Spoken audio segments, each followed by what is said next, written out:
Buenas noches, queridos amigos, estamos en un nuevo programa del Club Cuántico para conversar de ciencia, tecnología, arte, historia y mucho más. Hoy día estamos con un interesante invitado, el profesor Mario Arena, del Departamento de Música de la Universidad de La Serena, a quien quiero agradecer especialmente su presencia hoy día, principalmente porque este es un programa que supone de ciencia, pero en realidad no solamente de ciencia.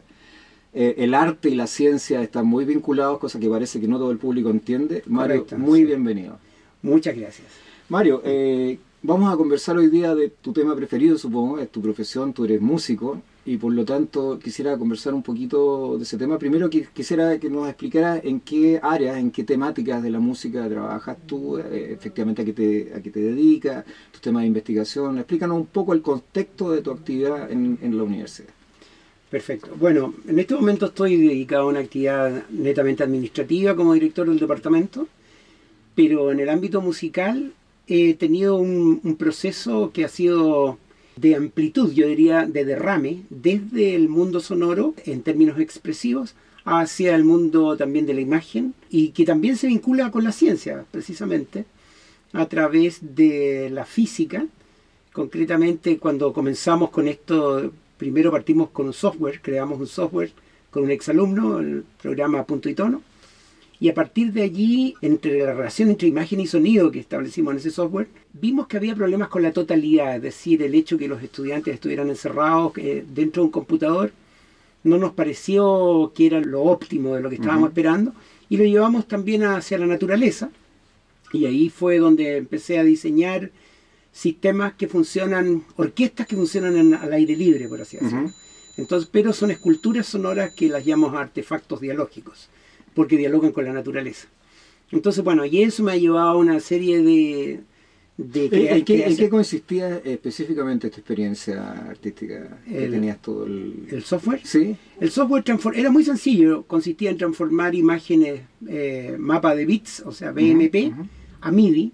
Es decir, una imagen, una foto se transformaba en una partitura musical. Mire. Y al revés, si tú ibas tocando un instrumento MIDI, podías dibujar con el instrumento.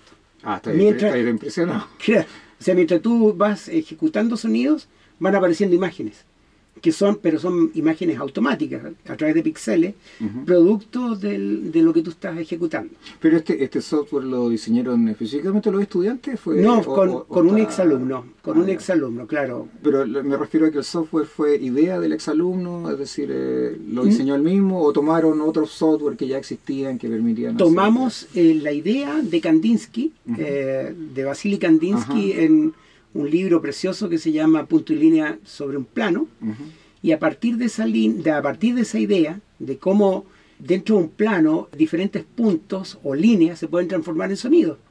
Entonces, a partir de eso, por ejemplo, que sería el motivo central de la Quinta Sinfonía con 3 puntos y una raya, eso después se desplaza un poco más abajo y da los motivos iniciales de la sinfonía.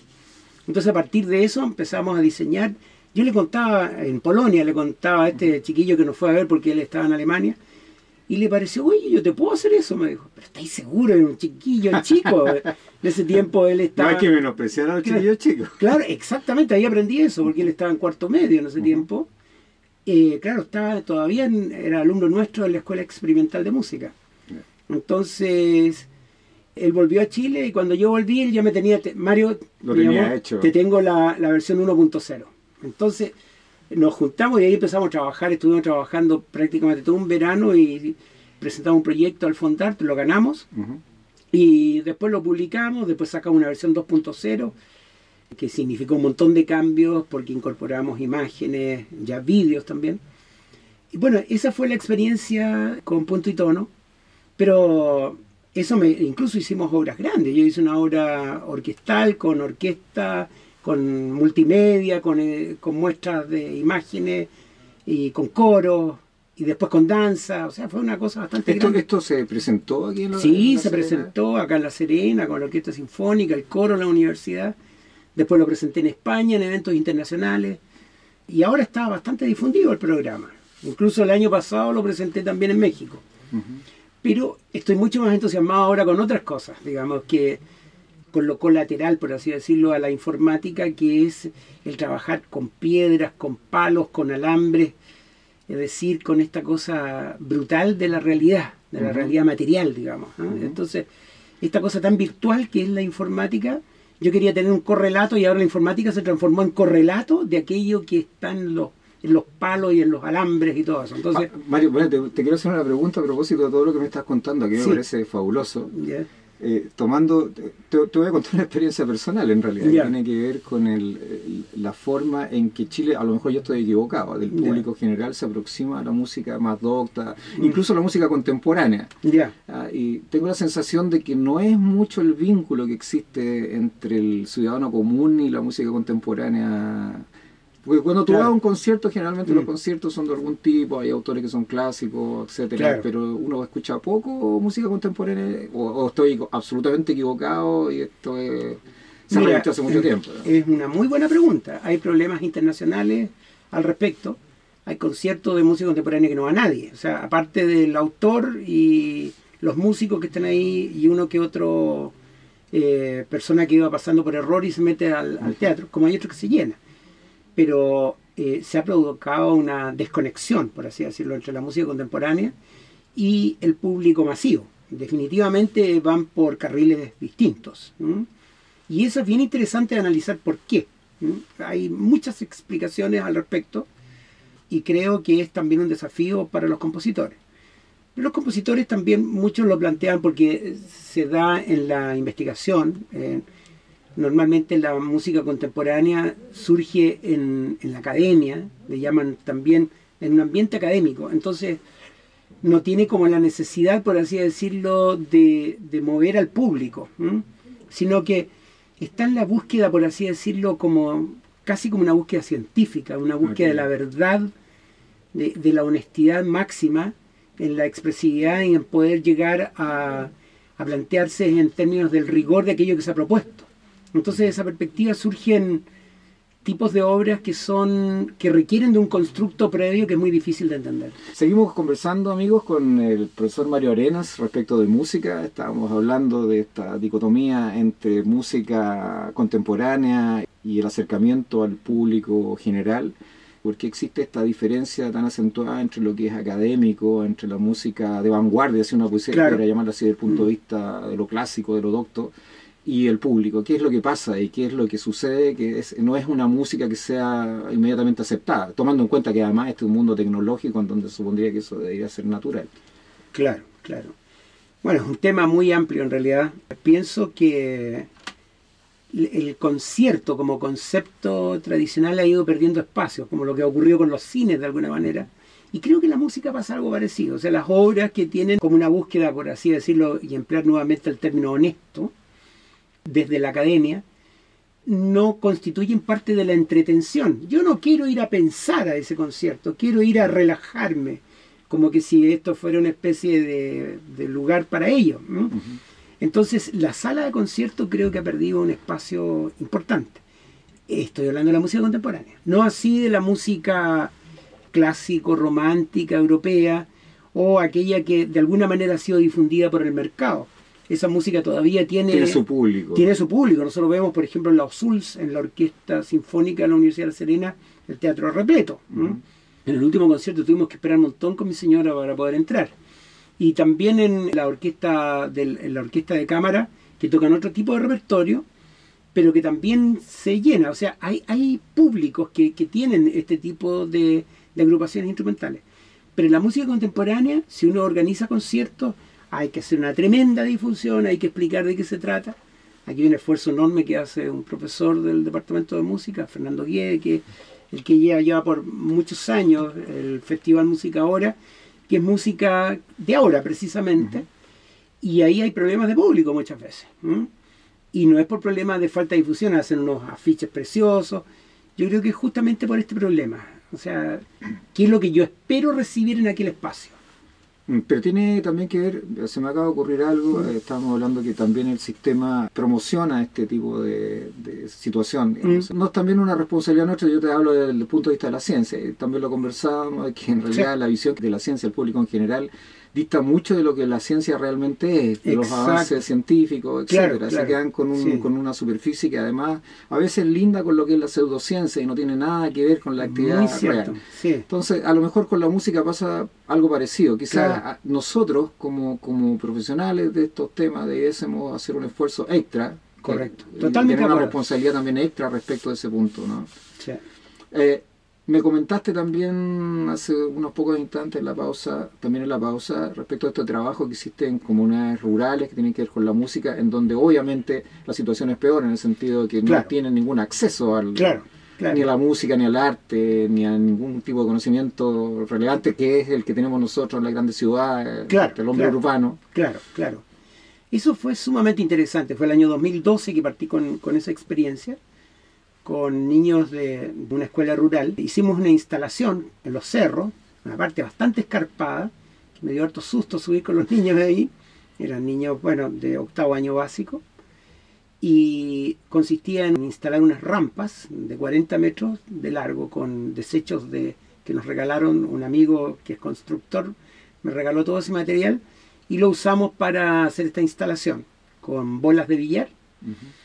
Bolas de pool en realidad, estas eran mucho más bolas, se desplazaban por estas rampas y estas rampas, las bolas al pasar, la energía cinética se transformaba en mecánica al activar diferentes tipos de instrumentos musicales que instalamos como xilófono, metalófono y aparatos que inventaron ellos. Yo digo metalófono y xilófono, en realidad fueron palos, fierros y cosas que ellos ponían colgando y que eran activados por... ¿Pero eso los creaban ellos mismos? Claro. Eran ideados por ellos. Ideados por ellos, claro. O sea, ellos tenían que pensar qué iban a hacer y que tenía dos compromisos. Uno que era de carácter sonoro, cómo iba a sonar. Por ejemplo, de repente ponía porotos y diferentes tipos de elementos pegados en la base, de tal manera que las bolas también sonaran al pasar de una forma distinta, como generando un rumor. En una parte muy simpática pusieron una antena de estas de televisión, entonces sonaba como un platillo cuando pasaba y pegaban ahí las bolas. Entonces había una serie de elementos de ese tipo y a mí me pareció pero lo más interesante en términos sonoros. Y ahí es donde pensé en instalar micrófonos en los diferentes lugares y eso poder comandarlo y que toda esa información llegara a un computador y se podía componer en tiempo real, o sea, hacer ese correlato que te hablaba al principio entre lo mecánico y el mundo de la vida, por así decirlo, y el mundo virtual en la informática. ¿Eso lo grabaron ustedes? ¿Lo tienen digitalizado? Claro, sí, tengo vídeos de toda esa información. Hicimos una presentación, un concierto al aire libre. ¿Lo hicieron allá? Allá, claro, sí. Hice otra cosa, el allá es sumamente importante, porque en este sistema mundo que vivimos de alguna manera en que está la periferia y la periferia de la periferia, esa periferia de la periferia se transforma en el centro en ese momento, porque la obra no se puede montar en ningún otro lugar que no sea ese. Y desde esa perspectiva, aquel que vive tan lejos se transforma en el centro del planeta en ese momento. Y desde esa perspectiva se produce un cambio y el niño adquiere un valor totalmente distinto, porque la obra es de él en ese momento, al menos esa parte. Y se genera también entre ellos una discusión que es muy interesante, en términos que tienen que negociar. Ellos tienen que negociar entre ellos, porque yo no intervenía en eso, dónde iban a ir una parte con otra, porque de repente se producían también enmascaramientos, porque había unas cosas muy sonoras en alguna parte que tapaban a otro. Entonces tenían que negociar dónde las iban a ubicar. Entonces fue, o sea, hay un sentido de la composición también. Claro, pero por supuesto. Una discusión social sobre la composición musical. Exacto. Y espacial, porque ubicaban espacios donde con pala y chuzo, en qué parte iban a haber miradores para instalar la obra. ¿Tú mantienes contacto todavía con esta...? No, por ahora no, pero ahora estamos diseñando otra obra, pero ahora no con material de desecho, sino que con hormigón armado. Y los niños deben estar más grandes. No, eso en otro lugar, en Combarbalá, en el observatorio astronómico que hay allá, que se llama Cruz del Sur. Ahí estamos pensando en un proyecto, pero como eso está todo cerrado y con guardia y todo, entonces se puede dejar las obras ahí. Ya no se las van a robar. No se las van a robar, no las van a romper, entonces se puede hacer y además que hay un centro donde pueden llegar toda la información para los computadores, así que ahí estamos diseñando ese proyecto. Seguimos, amigos, con el Club Cuántico y nuestro invitado, el profesor Mario Arenas. Estamos conversando de música y yo estaba un poco enfervorizado diciéndole a Mario que hay mucha relación entre la ciencia y el arte. No son actividades humanas separadas, sino que son parte de un todo. En matemáticas hay muchas cosas que uno hace que tienen un estilo personal y que los matemáticos reconocemos, son diferentes las demostraciones, y en música seguramente pasa lo mismo. Y yo quería decirte, y lo que te acabo de decir, siempre he considerado la música como, no sé si la primera de las artes, no sé si llamarla así, pero incluso cuando a uno le hablan desde chico tengo la sensación de que lo que escucha primero es el sonido, la cadencia, por lo tanto es lo más fundamental y lo que incorporamos primero como sensación. Claro, claro. Yo quiero, Mario, porque esta es la última sección del programa, que tú nos expliques un poquito las actividades que desarrollas en tu departamento, cuáles son los proyectos que tienen, los proyectos tuyos, y también que motives a la gente, le expliques un poco qué es esta arte y por qué es tan importante para todos. Claro. Bueno, tremenda... Sí, por eso es una pregunta muy amplia. Pero te cuento primero, a ver, el Departamento de Música está a cargo de la administración de la actividad musical que involucra a la Universidad de La Serena, que parte de la Universidad de La Serena, pero que por razones del imperio de la ley se ha tenido que ir ampliando a fundaciones. Porque tenemos, bueno, el Departamento de Música propiamente tal, donde hay 2 carreras de licenciatura en música y una carrera de pedagogía en educación musical. Y está la Escuela Experimental de Música Jorge Peña Gen, que depende de una fundación, como te digo, por estas relaciones. Y también está la Orquesta Sinfónica La Osuls, que también depende de otra fundación, pero en que ambas, el director del departamento es a su vez el presidente de ambas fundaciones. Paralelamente está la Orquesta de Cámara de la Universidad, que partió hace ya un año y tanto, con un repertorio muy cercano al público masivo. Y además de eso están todos los conjuntos de cámara que hay dentro del departamento, música de jazz, y hay, bueno, en realidad está la música también vernacular. Hay un trabajo que están haciendo ahí sumamente interesante en ese ámbito.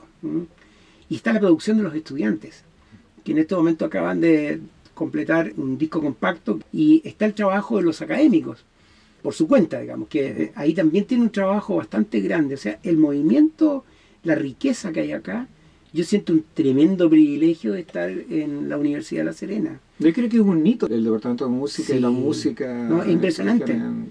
Yo soy un enamorado de la Universidad de La Serena desde esta perspectiva. O sea, toda la oportunidad que da a los músicos, a los investigadores, el trabajo que se hace en investigación, es realmente excelente en el ámbito vernacular, ahora también intercultural.